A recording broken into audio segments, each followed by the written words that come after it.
വിശദമായ വാർത്തകളിലേക്ക്. ശ്രീ പത്മനാഭസ്വാമി ക്ഷേത്രത്തിലെ സുരക്ഷാ വീഴ്ച സംബന്ധിച്ച പോലീസ് റിപ്പോർട്ട് തള്ളി ക്ഷേത്ര ഭരണസമിതി. ക്ഷേത്രത്തിലെത്തി നേരിട്ട് പരിശോധന നടത്തിയെന്നും വിലപിടിപ്പുള്ളതും അമൂല്യവുമായ വസ്തുക്കളൊന്നും ക്ഷേത്രത്തിൽ നിന്ന് നഷ്ടമായിട്ടില്ല എന്നും ക്ഷേത്ര ഭരണസമിതി അറിയിക്കുന്നു. പോലീസ് റിപ്പോർട്ടിനെതിരെ ഭരണസമിതി സർക്കാരിന് കത്ത് നൽകിയേക്കും. കൂടുതൽ വിവരങ്ങളുമായി ശാലിനി തിരുവനന്തപുരത്ത് നിന്ന് ചേർന്നത്. ശാലിനി, എന്തൊക്കെയാണ് ഇപ്പോൾ ക്ഷേത്ര ഭരണസമിതി മുന്നോട്ട് വയ്ക്കുന്ന കാര്യങ്ങൾ?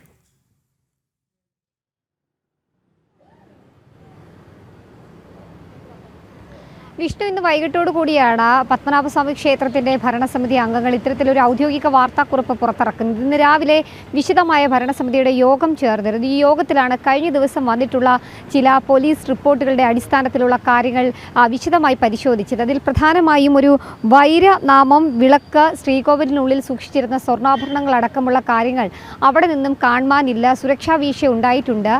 രാജകുടുംബാംഗം കൂടിയായിട്ടുള്ള ആദിത്യവർമ്മയുടെ ഇഷ്ടക്കാർ അവിടെ തോന്നും പടി കയറി ഇറങ്ങുന്നുണ്ട് എന്നതടക്കമുള്ള ചില കാര്യങ്ങൾ സൂചിപ്പിച്ചുകൊണ്ടൊരു പോലീസ് റിപ്പോർട്ട് പുറത്തു വരുന്നത്. ഈ റിപ്പോർട്ട് മേൽ തുടർ അന്വേഷണങ്ങളൊക്കെ നടക്കാനിരിക്കുന്ന സാഹചര്യത്തിൽ കൂടിയാണ് ആ വാർത്തയുമായി ബന്ധപ്പെട്ടും ഈ റിപ്പോർട്ട് പിന്നീട് മാധ്യമങ്ങൾ വാർത്തയാക്കിയ സാഹചര്യത്തിലുമാണ് അടിയന്തര യോഗം ഇന്ന് ഭരണസമിതി ചേർന്നത്. ഭരണസമിതി നൽകുന്ന വിശദീകരണം ഇത്തരത്തിലാണ്. ഈ പോലീസ് റിപ്പോർട്ട് പൂർണ്ണമായും ഭരണസമിതി തള്ളുന്നതോടൊപ്പം തന്നെ ഇതിൽ പറയുന്ന ഒരു കാര്യങ്ങളും അവിടെ സംഭവിച്ചിട്ടില്ല എന്നുള്ളതാണ്. അതായത് വൈരനാമം എന്ന് പറയുന്ന പത്മനാഭൻ്റെ നെറ്റിയിലൊട്ടിക്കുന്ന ആ പൊട്ടുപോലെയുള്ള ആഭരണം, അതും സ്വർണ്ണാഭരണങ്ങളും ക്ഷേത്രത്തിലേക്ക് കാണിക്കായി ലഭിച്ചിട്ടുള്ള സ്വർണ്ണ ആഭരണങ്ങളും മാലകളും ഒക്കെ അവിടെ സുരക്ഷിതമാണ് എന്നുള്ളതാണ്. അതിൽ ഒരു രീതിയിലുള്ള വീഴ്ചകളും ഉണ്ടായിട്ടില്ല എന്നുള്ളതാണ്. മറ്റൊന്ന്, ഈ ചെമ്പകത്തട്ടിൻമൂട് എന്ന് പറയുന്ന ഭാഗത്തൂടെ ആ നടവഴിയുള്ള ക്ഷേത്ര ദർശനം, അത് ക്ഷേത്രത്തിലേക്ക് എത്തുന്ന രാജകുടുംബാംഗങ്ങൾക്കും ഒപ്പം തന്നെ അവിടുത്തെ ചില ഉദ്യോഗസ്ഥർക്കും മാത്രമാണ്, ക്ഷേത്ര സ്ഥാനീയർക്കും മാത്രമാണ് ആ വഴി പ്രവേശനം നൽകുന്നത്. തിരികെ മടങ്ങുന്നതും ആ വഴി തന്നെയാണ്. അപ്പോൾ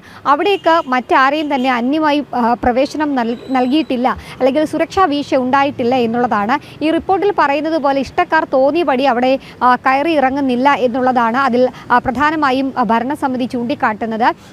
ആര് വന്നാലും അവിടെ 3 ടയർ ചെക്കിംഗ് നടത്തിയതിന് ശേഷമാണ് അകത്തേക്കും അകത്തു നിന്ന് പുറത്തേക്കും ഇറങ്ങുന്നത് എന്നുള്ളതാണ് പറയുന്നത്. അതുകൊണ്ട് തന്നെ ഈ പോലീസ് റിപ്പോർട്ട് ഗുരുതരമായിട്ടുള്ള വീഴ്ചയാണ്. അതിൽ കാര്യമായ രീതിയിൽ ഒന്നും തന്നെ ശരിയില്ല എന്നുള്ളതാണ്. അതിൻ്റെ അടിസ്ഥാനത്തിൽ സംസ്ഥാന പോലീസ് മേധാവി അടക്കമുള്ളവരുടെ മുൻപിലേക്ക് എത്തിയിട്ടുള്ള ഈ റിപ്പോർട്ടിന്മേൽ കൃത്യമായ ഒരു നടപടി ആവശ്യപ്പെട്ടുകൊണ്ട് തന്നെ മുഖ്യമന്ത്രി അടക്കമുള്ളവർക്ക് സർക്കാരിന് കത്ത് നൽകാനാണ് ഇപ്പോൾ ഭരണസമിതി യോഗം തീരുമാനിച്ചിട്ടുള്ളത്. എന്തായാലും കഴിഞ്ഞ ദിവസങ്ങളിലൊക്കെ ഏറെ ചർച്ചയായിരുന്നു. പത്മനാഭസ്വാമി ക്ഷേത്രത്തിൽ അടിക്കടി സുരക്ഷാ വീഴ്ച ഉണ്ടാകുന്നു, അവിടെ നിന്ന് സ്വർണ്ണാഭരണങ്ങളും ക്ഷേത്രത്തിലെ ഇത്തരത്തിൽ സൂക്ഷിക്കുന്ന അമൂല്യ വസ്തുക്കൾ ഇതടക്കമുള്ള കാര്യങ്ങൾ അവിടെ നിന്ന് നഷ്ടം വരുന്നു എന്നുള്ളതാണ്. എന്തായാലും അത്തരത്തിലൊരു വീഴ്ചയും ക്ഷേത്ര ഭരണസമിതിയുടെ ഭാഗത്തുനിന്നോ ഉന്നത ഉദ്യോഗസ്ഥരുടെ ഭാഗത്തുനിന്നോ ക്ഷേത്ര ജീവനക്കാരുടെ ഭാഗത്തുനിന്നോ ഉണ്ടായിട്ടില്ല. പകരം വന്നിട്ടുള്ള റിപ്പോർട്ട് തെറ്റാണെന്നും അതിൽമേൽ നടപടി സ്വീകരിക്കാനുള്ള മറ്റ് തുടർ നീക്കങ്ങളിലേക്ക് കടക്കുകയും ചെയ്യുകയാണ് ഇന്ന് ചേർന്ന ഭരണസമിതിയുടെ തീരുമാനം. ഇന്നത്തെ പ്രധാനപ്പെട്ട യോഗത്തിൽ അത്തരത്തിലൊരു തീരുമാനമാണ് എടുത്തിട്ടുമുള്ളത്.